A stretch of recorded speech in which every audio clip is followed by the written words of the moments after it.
Assalamualaikum warahmatullahi wabarakatuh. Izin memperkenalkan diri, nama saya Mentarini Sawa Muslim dengan NIM 201151071. Saya berasal dari Homebase Pagi B dengan program studi Teknik Industri. Di sini saya akan mempresentasikan tentang analisa sistem informasi penjualan parfum di toko parfum Fantasi. Adapun latar belakang yang saya ingin menganalisis yaitu dari toko tersebut karena ada beberapa permasalahan pada toko tersebut, yaitu yang pertama, toko tersebut menginput data masih dengan cara yang manual. Yang kedua, toko tersebut tidak mampu mengendalikan penyetokan barang. Maka dari itu, dengan adanya permasalahan yang dialami oleh toko parfum Fantasi ini, saya menganalisis dengan memperbaharui aliran sistem informasi yang biasa disebut ASI. Sebelum saya mempresentasikan ASI tersebut, saya ingin menjelaskan tentang simbol yang biasa digunakan pada ASI. Yang pertama, ada simbol dokumen. Yang kedua, ada proses manual. Yang ketiga, ada proses komputer atau online. Yang keempat, ada arsip. Yang kelima, ada garis alir. Di sini ada contoh ASI lama, yaitu ada 4 pelaku. Yang pertama adalah pelanggan, yang kedua adalah kasir, yang ketiga adalah pimpinan, dan yang keempat adalah supplier. Yang pertama, ketika pelanggan memesan parfum, kasir akan menginput data apa saja parfum yang dipesan. Selanjutnya, kasir akan mengecek dan mengambil parfum yang ada di gudang dengan cara manual. Selanjutnya, ketika kasir sudah mendapati apa yang diinginkan oleh pelanggan, kasir akan membuatkan faktur penjualan yang kemudian diberikan kepada pelanggan. Tetapi ketika apa yang diinginkan oleh pelanggan habis, kasir akan membuatkan laporan permintaan parfum. Dan ketika sudah membuatkan laporan permintaan parfum, kasir akan memberikannya kepada pimpinan, kemudian pimpinan ini akan menerima laporan permintaan parfum, kemudian pimpinan akan memberikannya kepada supplier, dan supplier akan menerima laporan permintaan parfum yang kosong tersebut. Pada saat pimpinan menerima laporan permintaan parfum dari kasir, pimpinan ini akan mengecek laporan yang telah diberikannya. Lalu ketika sudah mengecek laporan dari pimpinan, itu diberikan kembali kepada kasir. Kasir menerima laporan permintaan yang telah dicek, yang telah disetujui, dan kasir akan membuat data pembelian apa saja parfum yang akan dibeli. Kemudian ketika sudah membuat data pembelian, kasir akan menginput data pembelian yang lalu diberikan kepada supplier. Supplier akan menerima data pembelian dan mengeceknya kembali, kemudian supplier akan membuatkan faktur pembelian yang nantinya akan diberikan kepada kasir. Kasir menerima faktur pembelian dan kasir mengecek kembali dan membuat laporan. Di sini kasir akan mengecek dan membuat laporan data penjualan pada komputer, lalu laporan tersebut diinput, kemudian laporan penjualan parfum itu diserahkan kepada pimpinan dan diarsipkan. Mungkin alur pada ASI lama seperti itu.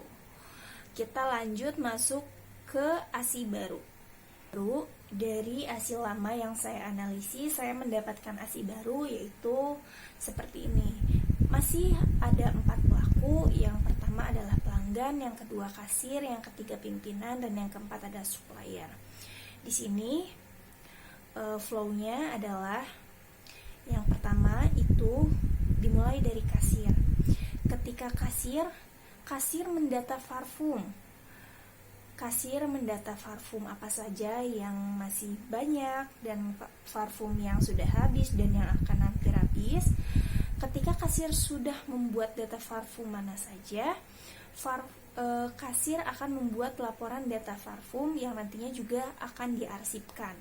Ketika sudah membuat laporan data parfum, kasir akan memberikannya kepada pimpinan. Ketika laporan data parfum itu habis, misalnya ada parfum yang habis, kasir akan membuat laporan permintaan yang nantinya akan diserahkan kepada pimpinan, dan pimpinan nanti akan mendapatkan laporan permintaan dari kasir apa saja parfum yang habis, apa saja parfum yang akan habis.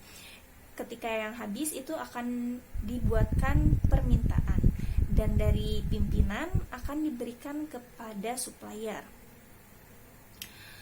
Ketika laporan permintaan itu sudah diberikan kepada pimpinan, kasir juga memasukkan data untuk pembelian apa saja di komputer. Ketika data pembelian itu sudah ada, sudah diinput dan diarsipkan juga oleh kasir, maka kasir akan memberikannya kepada pimpinan. Pimpinan mengecek apakah memang harus dibeli atau tidak. Ketika memang harus dibeli, pimpinan akan meng-ACC atau menerima data yang akan dibeli. Kemudian ketika sudah meng-ACC, pimpinan akan memberikan data tersebut kepada supplier, memintanya agar parfum itu dikirim. Nah, ketika supplier sudah memegang data pembelian apa saja, supplier juga membuatkan faktur dan data pembelian, yang data pembelian ini kemudian diserahkan kepada kasir, yang nantinya ketika parfum ini sudah ada dari supplier, kasir ini akan memasukkan data penambahan parfum kepada komputer. Lalu si kasir ini akan membuat laporan data pembelian yang sudah tadi diberikan oleh supplier, ditambahkan oleh supplier. Lalu kasir ini akan memberikan data laporan tersebut kepada pimpinan. Dari ASI baru yang telah saya buat, saya membuat juga konteks diagram. Sebelumnya di sini ada simbol dari konteks diagram yang biasa digunakan pada konteks diagram, yaitu ada 3. Yang pertama adalah seperti persegi panjang dengan keterangan kesatuan luar merupakan kesatuan luar sistem yang dapat berupa orang, organisasi, atau sistem lainnya yang berada di luar lingkungan yang akan memberikan input atau menerima output sistem. Ada juga yang kedua, yaitu proses, yaitu kegiatan atau kerja yang dilakukan oleh mesin atau komputer dari suatu arus data yang masuk ke dalam proses untuk menghasilkan arus data yang akan keluar dari prosesnya. Yang ketiga itu adalah arus data atau flow data, merupakan arus data mengalir di antara proses simpanan data dan kesatuan. Arus data ini menunjukkan arus data dari yang masuk ke dalam. Saya mempunyai konteks diagram yang telah saya buat yang mengacu pada ASI yang baru, yaitu di tengahnya itu ada sistem informasi persediaan parfum. Kemudian di sebelah kanan atas itu ada pelanggan, dan di sebelah kanan kiri itu ada pimpinan. Yang di pelanggan yaitu sistem informasi persediaan, pelanggan akan menanyakan bagaimana persediaan parfum. Ketika persediaan parfum itu ada, maka dari persediaan parfum itu akan dibuatkan faktur penjualan yang diberikan lagi kepada pelanggan. Kemudian untuk pimpinan, persediaan parfum itu pimpinan akan menerima data pembelian yang di-ACC dan laporan pembelian. Ketika pimpinan sudah menerima kedua data tersebut, pimpinan akan membalikan lagi untuk laporan data parfum, laporan pesanan parfum, laporan penjualan, laporan pembelian, dan data pembelian. Kemudian di sebelah kanan bawah itu ada kasir. Dalam kasir di sini persediaan informasi sistem informasi persediaan parfum itu meliputi data parfum, pesanan parfum, dan laporan permintaan. Dari kasir menuju sistem informasi persediaan parfum, yaitu ada laporan data parfum, laporan penjualan, laporan pesan parfum, dan laporan permintaan, dan satu lagi adalah laporan pembelian. Selanjutnya, di kiri bawah itu ada supplier. Dari sistem informasi persediaan parfum menuju supplier, yaitu adanya pembelian parfum, adanya data pembelian parfum. Dari supplier menuju sistem informasi persediaan parfum itu ada faktur pembelian. Ini adalah contoh DFD yang sudah saya buat melalui ASI yang baru. Yaitu di sini terdapat D1 itu ada di parfum, D2 itu ada di penjualan, dan D3 itu ada di pembelian. Di sini juga 1.0 itu ada di entry data parfum, 2.0 itu ada di menyediakan parfum, 3.0 adalah faktur penjualan, 4.0 itu adalah rekap faktur penjualan, 5.0 itu adalah buat laporan permintaan, 6.0 itu adalah entry dan buat laporan pembelian.